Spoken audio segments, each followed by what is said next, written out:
AP Chem Unit 1, Part 1 covers moles and molar mass. So just a reminder that the mole is going to be a counting unit in chemistry and functions similarly to that of a dozen. And 1 mole is going to be defined as 6.022 times 10 to the 23rd particles. The E takes the place of the times, the 10, and the caret. So this is just another way that you can signify that scientific notation. So 6.022 E23 is the same as 6.02 times 10, and then the 23rd being in that superscript position. Avogadro's number is going to be that definitional ratio there, where we have 6.022 times 10 to the 23rd particles per mole, and that number is going to be on your equation sheet, so you don't need to memorize it. However, you probably end up memorizing it just from how often you have to utilize it in calculations.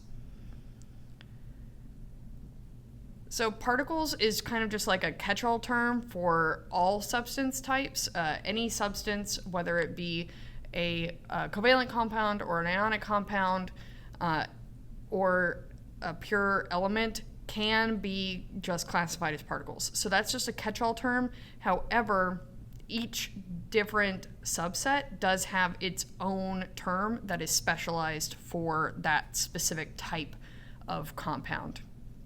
So for monatomic elements, where we just have zinc, we are going to call those particles atoms.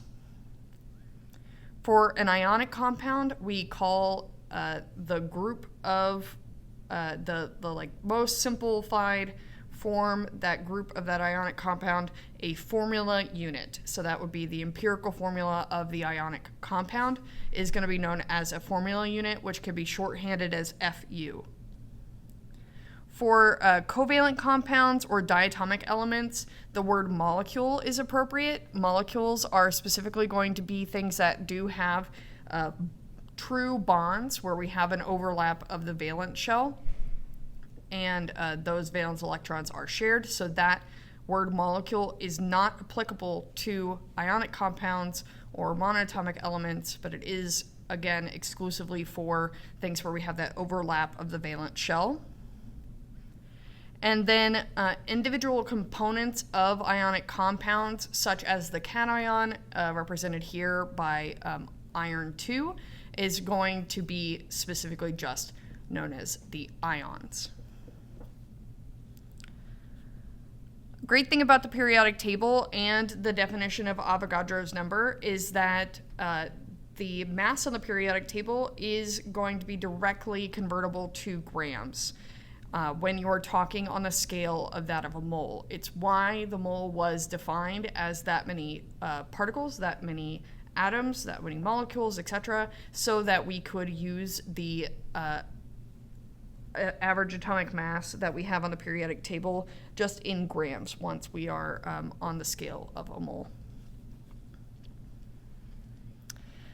Again, when we are on the scale of a particle, the unit of mass is called AMU, or atomic mass units, and atomic mass units are very, very, very, very, very, very, very, very small. Okay, so 1 AMU is equal to 1.6 E -24 grams. So again, that stated another way is 1.66 times 10 to the -24th of a gram is 1 atomic mass unit. That is incredibly small, impossible to measure with any of the lab scales that we have. So again, we mostly work on the scale of a mole so that we can utilize just pure grams. But whenever we are talking about just an individual atom or element, we are talking on the scale of AMUs, which is just a very, very small amount of mass. And then again, once we are on the scale of a mole, our mass unit is going to be grams. So again, great thing about the definition of a mole, why it was defined that way, why Avogadro's number is 6.022 times 10 to the 23rd, is so that we can use the mass directly off of the periodic table.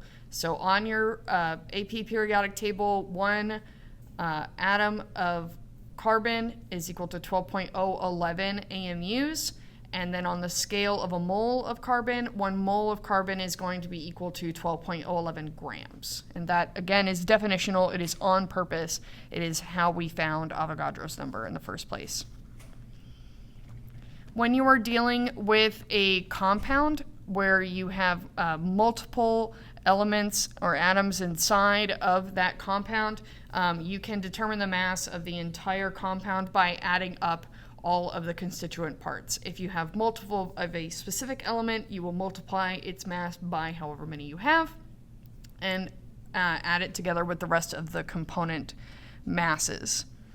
And then the last thing that you need to know is the relationship between the number of moles, your mass, and your molar mass. So you can find this utilizing stoichiometry or dimensional analysis, but a simplified 3-variable equation is going to be N, which is representative of your number of moles, is going to be equal to lowercase m, which is going to be equal to your mass of your sample in grams, divided by capital M, which is your molar mass, which again you found by adding up all of the component parts for that compound.